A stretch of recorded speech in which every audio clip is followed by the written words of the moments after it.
This an all-out blitz, real hard hits, them other podcast trash, we gon' make them all quit. We cover all the topics with intelligence and logic. I know you wanna score, but ID gon' stop it. We from Texas, so that mean that we Texans. Breaking down the X's and O's, our profession. No complaining, just training, you see the progression. They had a Pro Bowl for talk shows, we get selected. We gon' celebrate every win like a birthday.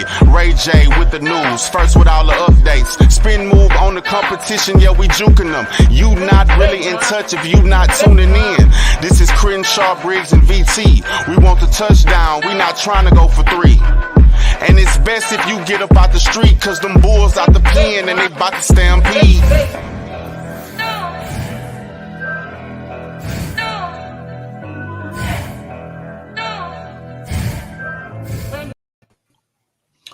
Hey everybody, welcome to the Texans Fan Bar Podcast. I'm your host tonight, Matthew Briggs, and always with me, I got my amazing trio. First up, I got my A1 since day one, Mr. Crenshaw. Say what's up to you, folks. What's the deal? What do you do?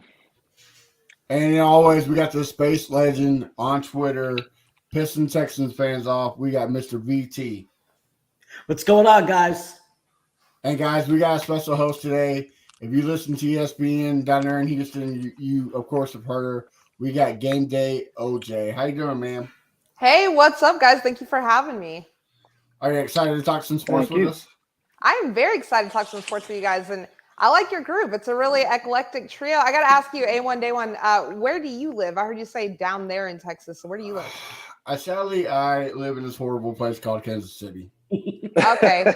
And Brown Chubby Bears in Florida, right? Yes, I am. Okay. Fifth Ward, you're from here. You're here, right? H-Town. All right. H-Town, baby. Let's go. And you're originally from Atlanta, or you just root for Atlanta sports? No, I was born and raised in the Houston area, down in like Galveston County, kind of Clear Lake, Galveston County, bounced back and forth. But whenever I was a teenager, I moved to Atlanta. And that was during the time when Michael Vick we didn't know, what was going on. And it was, the Falcons were just the coolest thing ever. First football game I ever went to was in the old Georgia Dome. And I think it was actually against the Saints. It was lit, and that was just a fun time to be a Falcons fan. So I kind of fell in love with the team. So I do root for the Falcons, but of course, I always want Houston to do well, and I follow this team closely. Awesome. All right. Well, jumping into it, BT has some. He want to ask you a couple questions about Lovey, so we'll let him kick it off. Go ahead, BT. Yeah. So this has been the constant conversation. Basically, everyone's talking about what do you think we should do with the coaching staff, particularly Lovey Smith and Pep Hamilton. Some people want to get rid of him. They want to have him be a one and done, both for Lovey and Pep. Personally, for me, I think Lovey's going to be here for a little bit. I wouldn't be sad at all if Pep Hamilton, though, was gone. I really do think the offense is struggling because of him. But I'd like to get your take on it. Yeah, no, I'm not scared to tell you that in a perfect world, I think both of them should go. I mean, it's hard. The Texans care right now. It seems like they didn't before, but right now they really care about optics, PR, and all that good stuff. For that reason, I don't think that they will get rid of Lovey. First of all, he's like, who doesn't love Lovey? You know what I mean? He's kind of like a Dusty Baker without the championship, so to speak. At least here for Houston, like you just love the guy. He knows how to handle a press room. Like he was the right man, I think, for the job, given the situation of what the Texans are going through PR wise. But from a just clearly X's and O's standpoint, like he's too old school, honestly. And you have to think that the Texans are going to draft a quarterback this year. So trust me, if they get CJ Stroud or they get Bryce Young, do you want Lovey Smith coaching one of those young men? I don't. I want a young offensive-minded coach because that's the way that the NFL is trending right now. That's what needs to happen. And you just look at Davis Mills, for example. Look, Vegas knows what they're doing. I don't know how into sports betting you guys are, but last year, I think the over-under, the line for the Texans in their win total was four and a half. I want to say, it was 4.5. This year, coming into this season, it stayed the same at 4.5, which blew my mind. I didn't understand it because I'm like, surely Lovey Smith is a better coach than David Coley. Certainly, you look at the team on paper, it got better. It was a better team than it was last year. So why would the win total stay the same? Well, it looks like the under is going to hit, and the over hit last year. I think I got it early on whenever it was just set at 4. So I mean, it's just I don't know. You got to start getting with the times. We got to quit caring about what other people think, what the outside media is going to say. We need to do what's best for whatever young quarterback that we're about to try to groom here in Houston again. And Lovie Smith, great guy, good defensive mind. Give him all the accolades for that. But when it comes to being a head coach and grooming and raising, for lack of a better word, a young quarterback, I need somebody who's a little younger, probably relate a little bit better to them for whatever it is that they go through. And I need a good offensive mind. Okay. Yeah, I can agree with you. I personally don't want Pep Hamilton nowhere near a rookie quarterback. I don't like his scheming. I don't like his play calls. I think it's time to move on. Crenshaw, what about you? What do you think?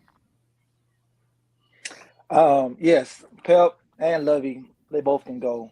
I need a better coach, like she said. I need someone younger, some rock star that's going to change the whole system. We got to stop being scared of PR. I mean, it's the Texans. They're going to talk about us regardless. Draft Bryce Young. Davis Mills' time is up. VT, I'm sorry, his time is up. Draft Bryce Young. Get him in here. It's going to change everything, man. Everything's going to change, bro. I mean, we can't get no worse than what we are right now. So I'm with that. Lovey, I'm sorry. I love you. I love your beard, but you got to go, bro. I'm on the fence of drafting a quarterback because once again, Pep Hamilton, I don't believe. And plus, like this comment says, Henry has 200 yards against the Texans in the last 4 games. We gotta fix the run defense. We gotta fix the defense. Period. The offensive line is just atrocious. I don't want him running for his life and become another David Carr. So I like a couple of things to be fixed before we get a quarterback. We have 11 picks, Matt. 11 picks. I get that. I get that. But the top players come in the first round. Not all the time, though, Matt. Not all the time. And we have free agency as well. But that's what I'm saying. It all depends on free agency for me. Like if we hit free agency, then I'll be okay with it. If we make some trades, I'll be okay with it.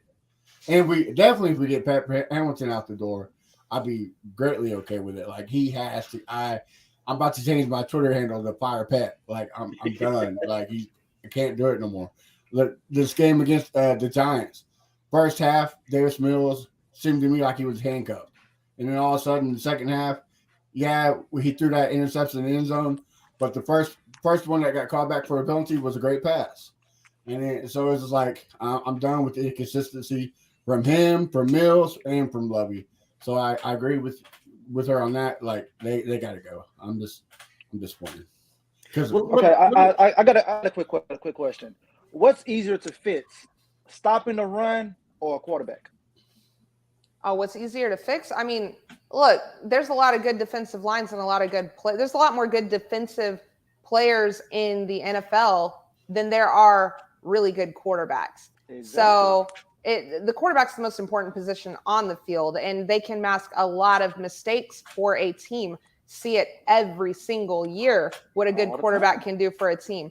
And I mean, they need to stop the run. They're bleeding. There's a lot of good teams that are also bleeding against the run. Look at the Eagles.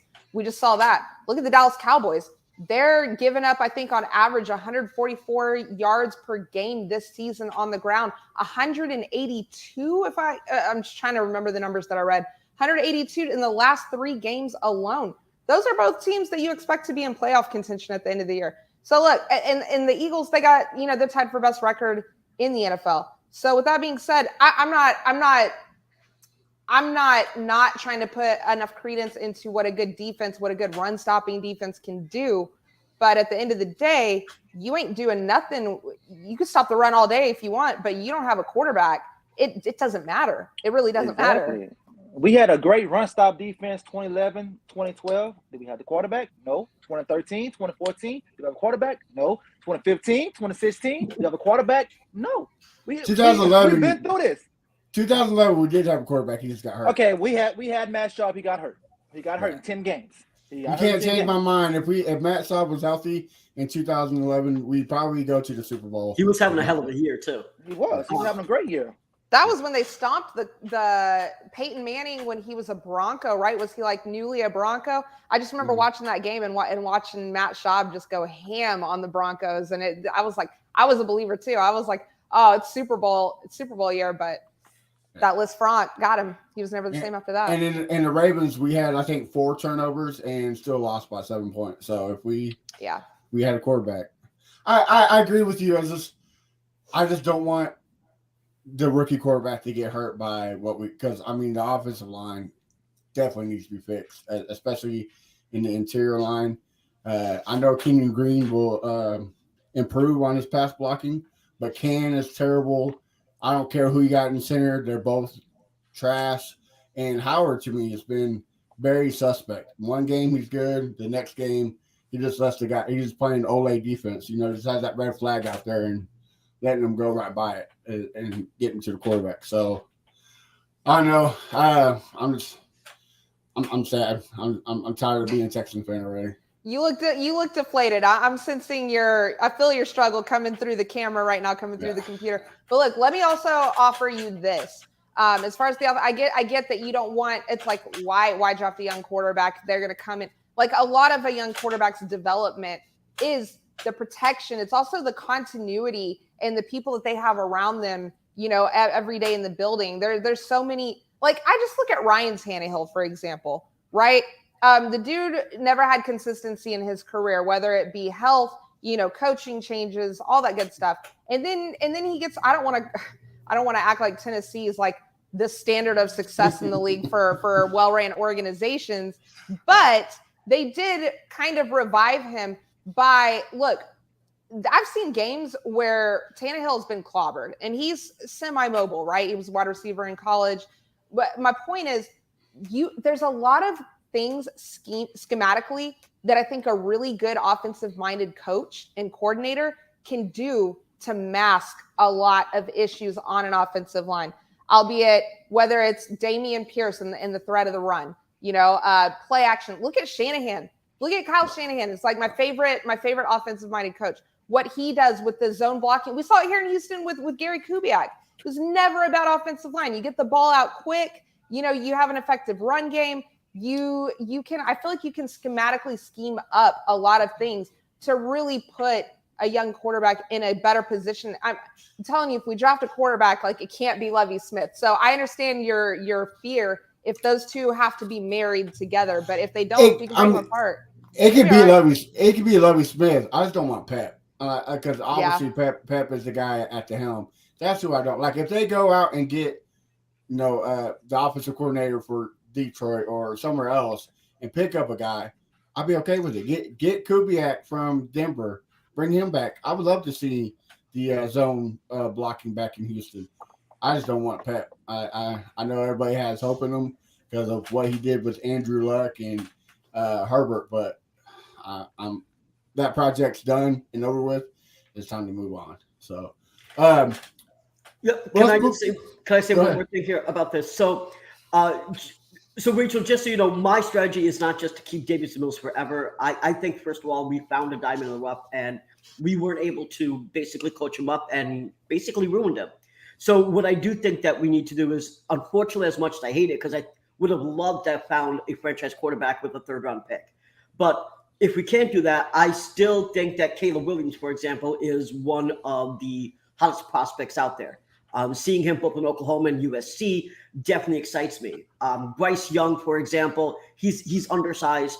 He is 5'10" and 186 pounds. You saw what happened to Davis Mills with Dexter or Hargreaves. He's 6'4", 225 pounds, and he's getting rocked.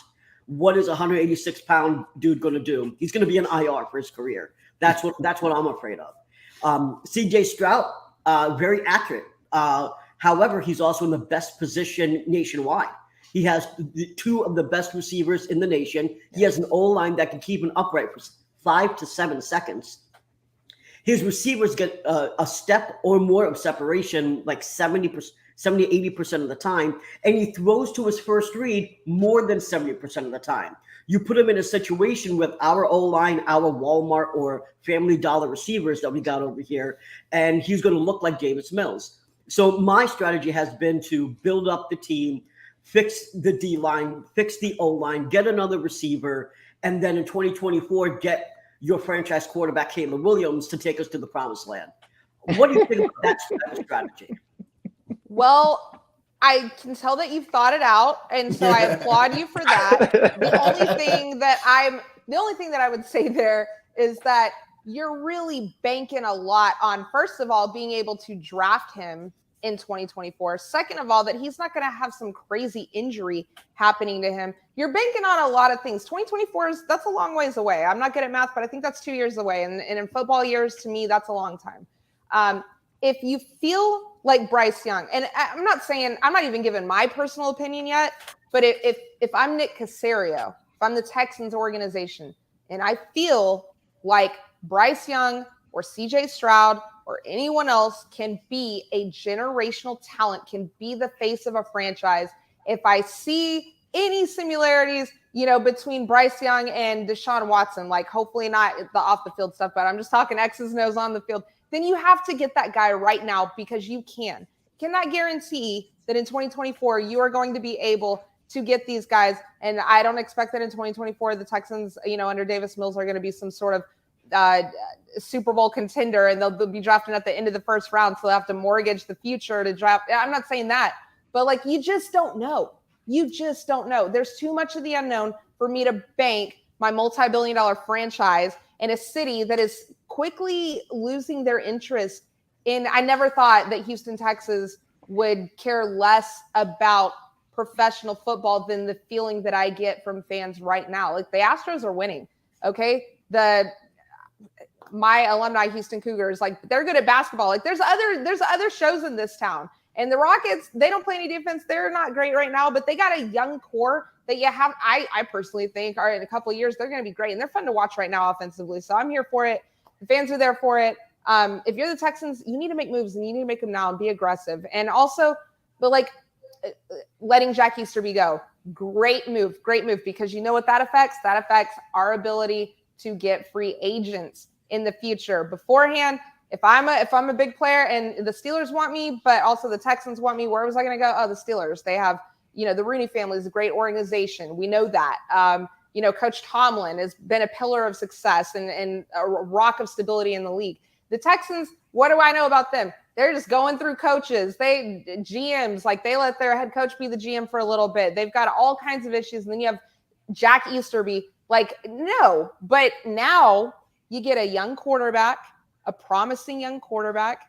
You get a promising head coach, and you let go of Easterby. Suddenly, the Texans are a much more appealing team to go to, and that's really important. That's just as important to me as the draft.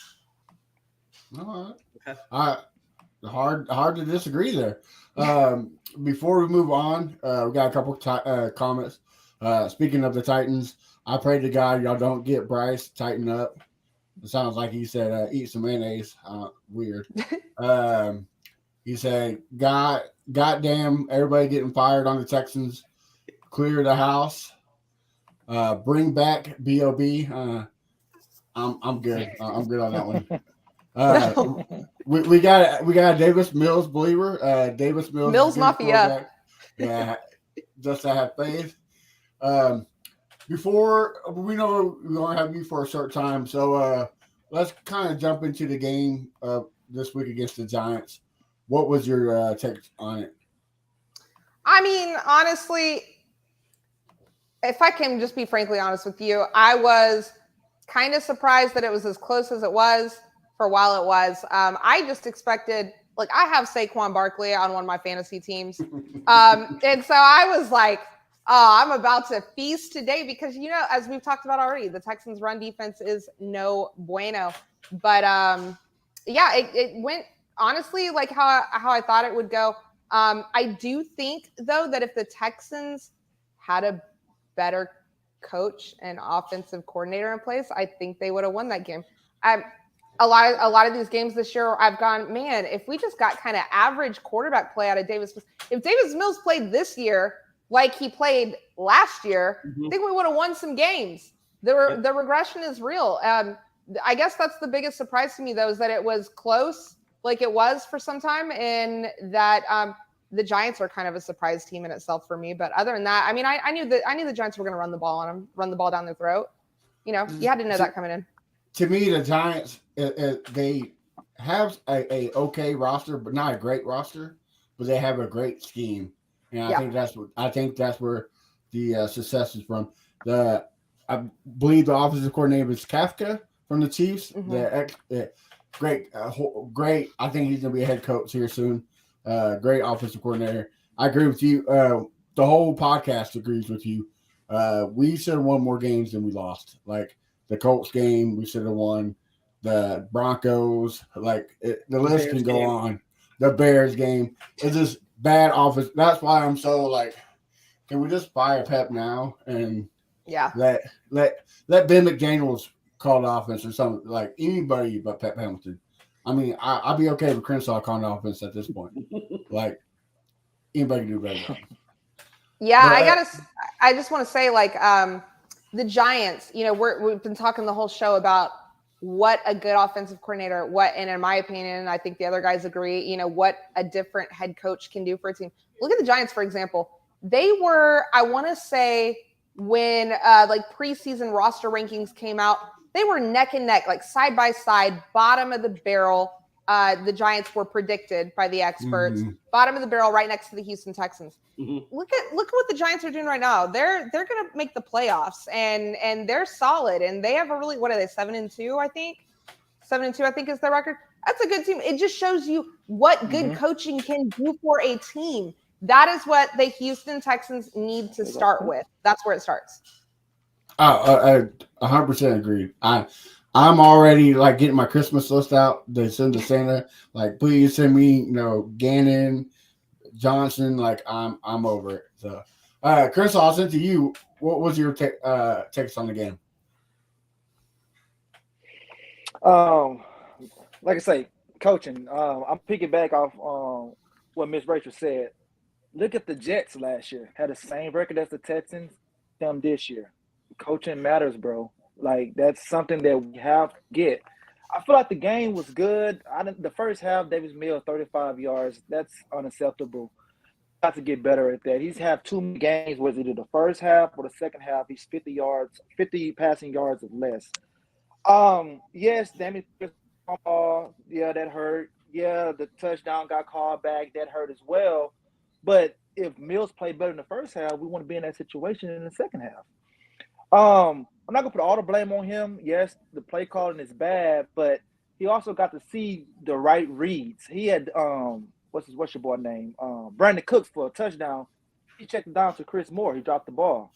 You gotta hit Cooks, man. If he's shoulder, he's going to beat that guy. I feel like that it's just the same old. Every week we talk about the same thing. They do the same thing. They get us there, just let us down. Get us there, just let us down.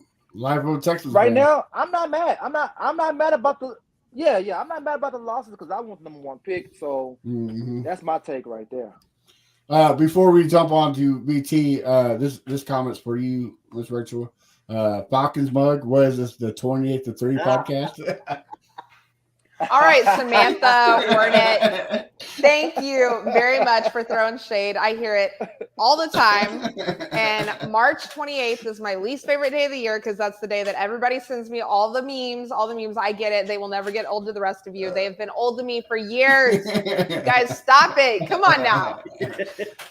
She's the host of our other podcast. And it was the game was in Houston too, so that makes it even worse. Yeah, I was breathing the same air as those losers that blew the 25 lead. Yeah, don't even get me started. That's a whole nother thing. Well, at least she's with you. She said, I'm a Jaguars fan, girl. I can't say much. Why are you talking trash? Come on, man. Come on now.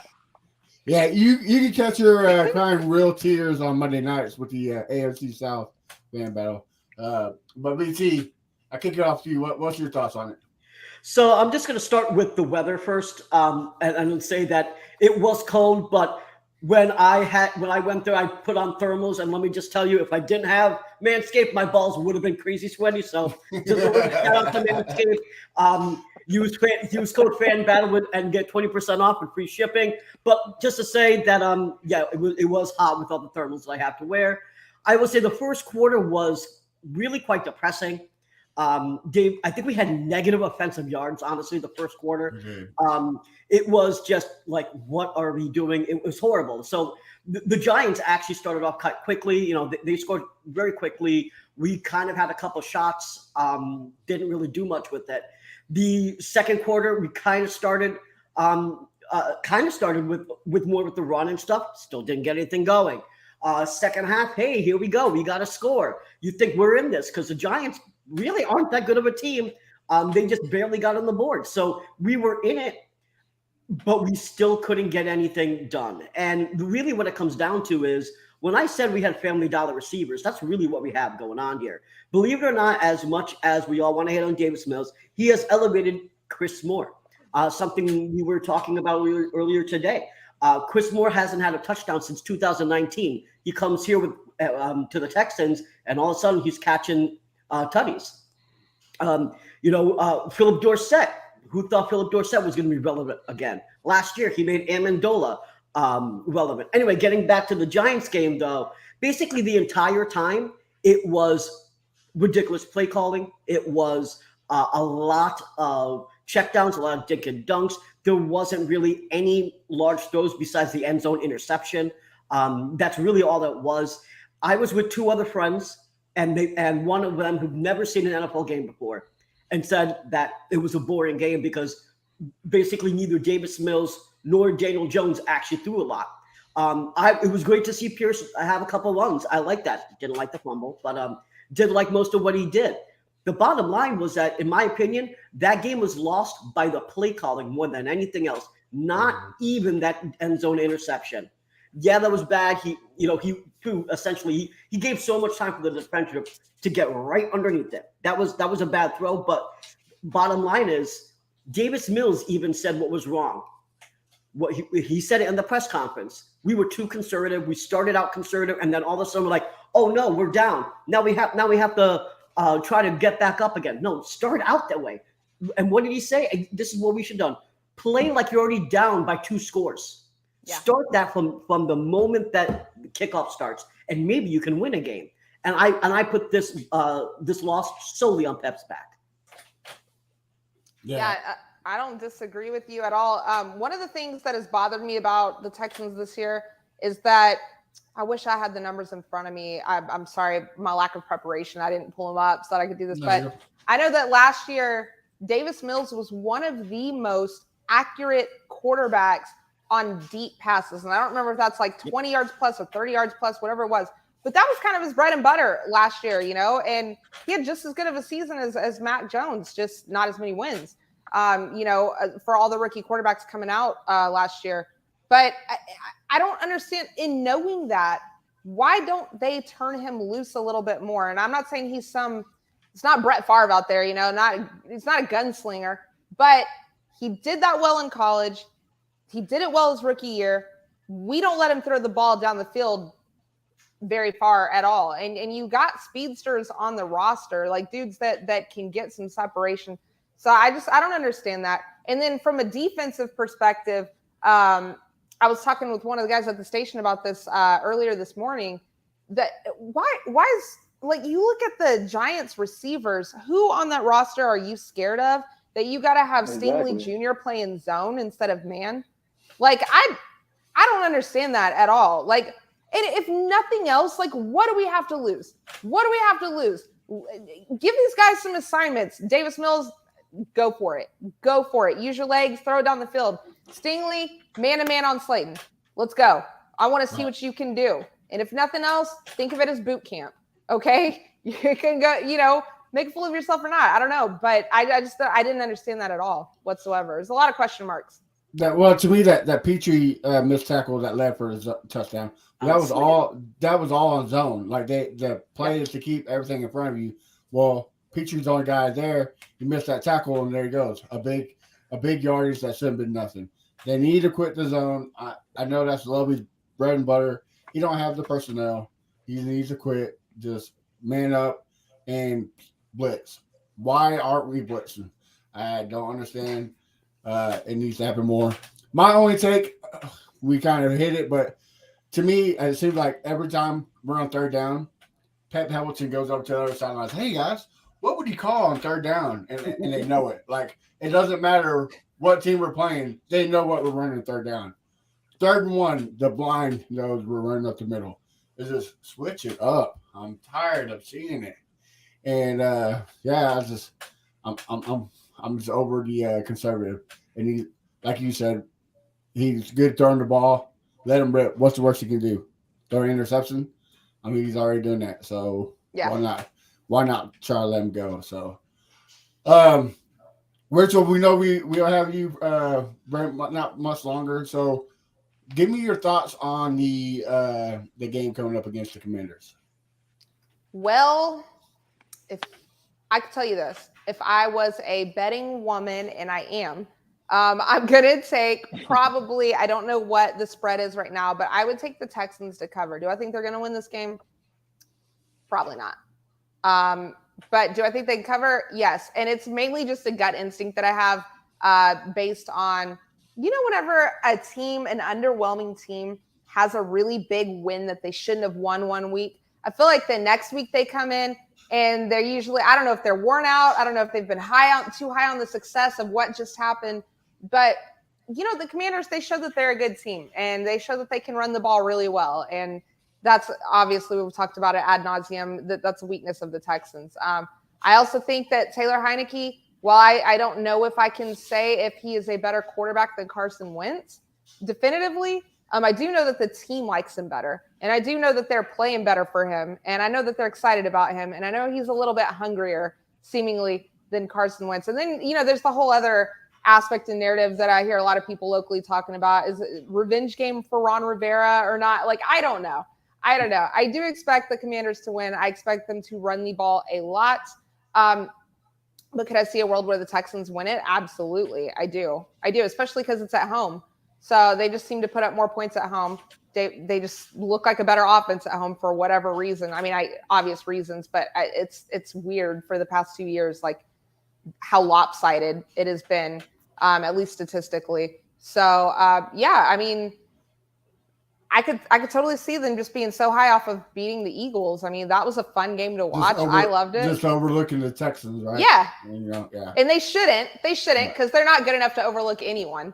Mm-hmm. But, I just don't think that they're good enough I don't think they're mature enough to not do that. So there's a chance for the Texans in this game for sure. It's not like they're playing the Chiefs or the Bills right now. Like, this is the Commanders. Like, come on.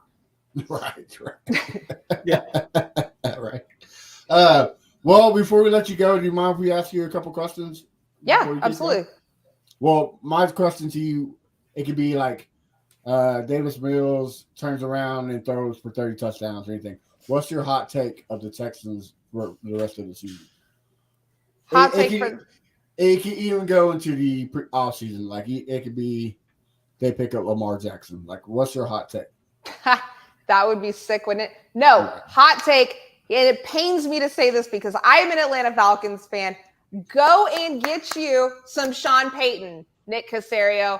Go get that man and let him hire no, he can't hire his own GM because Caserio would be the one hiring him. So I don't know what I'm talking about. But just let that man do his thing. Like, give him full reins. Let that man somehow steal him from the Cowboys, because here's another hot take. I don't think the Cowboys make the playoffs this year. I really don't. What they showed me against the Green Bay Packers is that they're still not ready. They're still not ready. They're still one of the most penalized teams in the league. Yep. They cannot stop the run. Like, they have too many, like, Dak can't fix everything, and he's still finding his footing coming back from injury. So I don't know if they make the playoffs. So I do think Mike McCarthy gets fired. So, and I know that Sean Payton, everybody says he's had a thing for Dallas and Jerry Jones and wanting to coach there. But if there's a way that you can get Sean Payton, do it. And if not, go get Brian Daboll. Like, do it. Just do it. That's my hot take. Go and get you some Sean Payton. And I really hate the Saints, but whatever. All right. Chris, you got a question for? Yeah, like, how was the whole intern process when you was interning? How was that? It was a lot. When I was interning, I was in college at the time. I was a full-time student. I was also living on my own, supporting myself, also paying for my own college through bartending at night. And then I was interning 20 to 30 hours a week, and it's for free. So it's really just to network and milk connections and do all that stuff. But even though it was free, and a lot of people have been harsh on that, not harsh on me, but harsh on like, oh, free interning, like, you know, like that's like slave labor or whatever. But I will tell you this, the experience that I had was absolutely priceless. You cannot put a price on the networking and the opportunities that it has led to help me develop and grow my career. It was absolutely worth it. I'd do it all over again. But it was a lot of coffee and very little sleep between school, working, being independent, and doing that for 25, 30 hours a week. And you bartend at Fleming's, right? I did. Yeah, I did bartend there. I bartended at a lot of places over the years. I think I bartended for like 10 years. It's a great job that, you know, you get into the right place. It allows you a lot of flexibility to pursue other things. So yeah, I did work at Fleming's, worked at Sambuca for a while, worked at a lot of nightclubs, bars, Little Woodrows, all over the place. Can you tell us a drink that you specially made that we should try? Ooh. Bring the heat. That's a good question, man. I haven't bartended in like almost 2 years. But with that being said, I'm gonna tell you this. Have you ever had a michelada before? It's like a Bloody Mary, but with beer, not with vodka. Okay. I do not like that at all. I make the best ones, and there's a lot of ways that you can make them. And you go to a lot of bars and get them, you know, like not a lot of effort put into them. I don't know what I can say on this podcast, but no, you know what I mean? Go ahead. You can say whatever. You can get a half-ass one, or you can come to me when I was bartending and get a really good one. It might take me 5 minutes to make it, but you know, it's really good. So that was a drink that I did really well. Other than that, I make a killer sangria. It could be white or red. And I can't even tell you what my recipe for it is. I just go by the gut. Throw a bunch of stuff in there. Yeah, but I believe in my skills as a bartender. I would like to say I'm kind of proud of that. I think I was pretty damn good at what I did. There you go. All right. BT, what about you?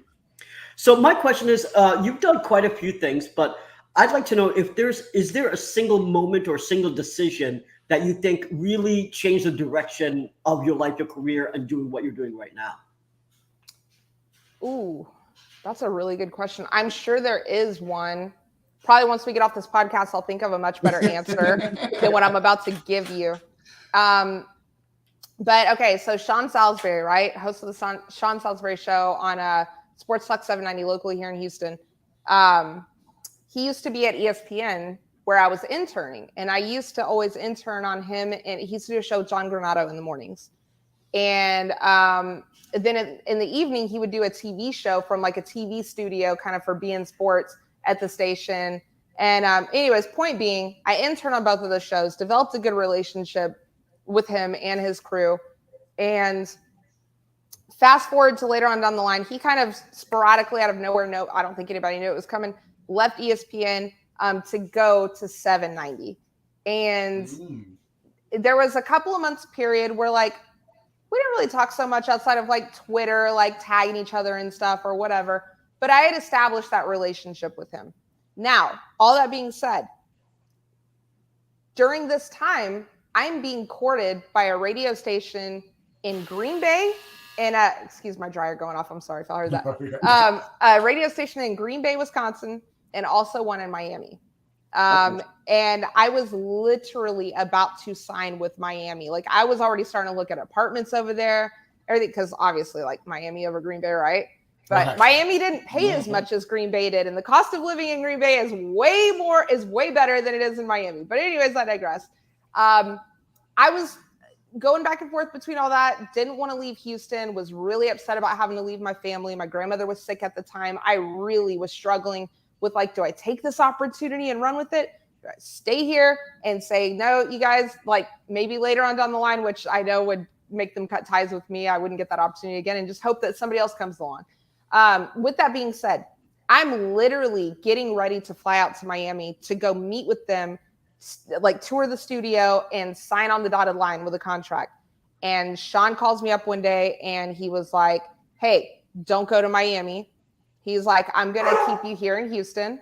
And I have the right, I have the autonomy over my show to bring you on as my co-host. And we're the fourth largest city in America. I think we're the 6th largest sports media market. And it's a primetime morning drive show. And I've never had a full-time radio gig or contract, period. And I'm presented with this opportunity. Like, yeah, I'm taking that. Right. So was, yeah, exactly. So that was a lot of things have come from that. You know, my TV shows come from that. Working for Mattress Mac now has come from all of that. It's just kind of, if I look at it like kind of a domino effect and what's come of it, it's all because I chose to stay here in Houston and work for iHeartMedia. You know, I got laid off not long after that. They laid off 12,000 people, but that's neither here nor there. It's just, right. You know, it's honestly, I can say it's not what you know, it's who you know. And I know that sounds crass, but it's true. Like I didn't finish college. I got offered that primetime morning gig while I'm literally in college. Like, what am I going to do? Finish out my school and hope that another primetime morning drive in a massive market comes along, or accept that, put my full heart and soul into it and go with it. It's just, you know, the proof is in the pudding. And, you know, a lot of where you go in life is for lack of a better word, networking and those relationships that you create. And just, I truly believe that if you put your heart and soul into what you're doing and you really love what you're doing and you truly put your heart and soul, like I would sleep in a car for a month to be able to have a successful career in sports media. Like if you love something that much, I do think that good things will come to you. Oh, all right. Well, I got one more question and we'll let you go. You have co-host Miss Holly. Is there ever a dull moment with her on the show? No. We have so much fun together on the show and off the show. She's literally one of my best friends on the planet, and we are so blessed to be able to work together. But no, we are a complete circus, whether we are at the local Hooters down by where she lives and watching sports on TV, or we're with a group. Look, she's an Eagles fan, so you already know they're crazy. They are absolutely lunatic. So a lot of our group of friends, we all get together. They're all Eagles fans. Like they're all insane. But we are crazy. We have so much fun on the show. We have so much fun off the show. Like that's my girl. That was my girl. We've been trying to get her on the show, so maybe you can help us out. I'll help you out. I'll talk to her. Awesome. Yeah, just following her on Twitter. I was like, man, it seems like it's never a dull moment with her. So well, thank you again for coming on. Always a pleasure for having you on here. Tell us where we can find you on social media and what you got going on, so our lovely listeners can follow you. Yeah, you can follow me on Instagram. I'm at GameDayOJ, just the letters O and J. On Twitter, my previous account got suspended, so now on Twitter I am at GameDayOHJ. You can thank Mariah Carey for getting me suspended. Oh, that's wow. No, it was really just a copyright infringement thing for using one of her songs in a TikTok video. They literally suspended my account forever because of that. Wow. But that's neither here nor there. Other than that, you can catch me Houston Sports Show on ESPN 97.5 and ESPN 92.5 here locally in Houston and Beaumont. And I understand parts of Louisiana can hear it, I think. But yeah, you can find me there. Also, I provide a lot of content, whether it's interviews with people doing fan on the street stuff during the World Series, or I do my own videos where I just kind of go off on rants about whatever I am kind of amped up about, whatever's currently going on in sports. And it's all on gallerysports.com. Mattress Mac is actually the owner of that. So he's technically my boss. He's kind of awesome. So I think you may have heard about him. But no, and pretty soon there is going to be Gallery. I don't know the actual like website address, but there's going to be a Gallery Sports Betting website. And y'all know he just got the biggest payout ever in sports betting history. He got $75 million. So that'll be fun. But yeah, I provide a lot of content for them as well. So I'm on there every single day. You'll see new videos uploaded every single day. Yeah, I seen the one where you're interviewing the Yankees fan outside of some good stuff. So yeah, definitely check her out, guys. Well, again, Ms. Rachael, I appreciate you coming on. We need to do this again one day. Always a pleasure to have you on. Absolutely. Anytime you guys want, be glad to join. All right. You have a good night then. All right. Thank you. Bye, guys. Bye. All right. Well, Crenshaw, let's kick it off with you. Where we can find you on social media. Find me at Fifth Ward Crenshaw everywhere. Everywhere. And where can we find you there, Mr. BT? You can find me on Twitter at Brown Chubby Bear. You can find me on Reddit at Chubby Brown Bear. If you go to Reddit now, there is a Texans fan battle subreddit. So just search for Texans fan battle and you can join that one. Also, check out the website, TexansFanBattle.com. There's a bunch of blogs, there's long form articles, and you'll have the entire archive of podcasts there. Come down and read and check us out. All right. And you can find me at A1 Day One Texans. You'll see me just crying about, how the Texans suck badly. No. But, just follow us on Twitter and Instagram. Also, you can follow the podcast at Texas Fan Battle. Make sure you get on Instagram and TikTok, and also on YouTube. BT has done some great job on there on TikTok and YouTube with some great material. So definitely check that out. And guys, hopefully we pull out W. But I'm ready. Tank for number one. Let's lose out. I'm good. I don't care if we go one and yeah. So, all right. Anything else before we bounce, guys? I think we got it. I think we covered it. Short and sweet today. Christoph, any last words? Well, no last words. Just another great show with you guys, and I just enjoy this. Yeah, man. And also, people, you'll find out next week. Crenshaw doesn't like us, so he's leaving for a week. He'll be out there in Africa. So, man, have a great trip. We're gonna be missing you. Hey, I got a replacement that's gonna take my spot next week. Oh, yeah. Yeah, Okay. Yeah, I got a replacement. Yeah. Well, guys, there you go. Tune in to see who the mystery guest will be. Dun, dun, dun. Right. On the next episode of. All right, guys. Well, have a good night. Battle.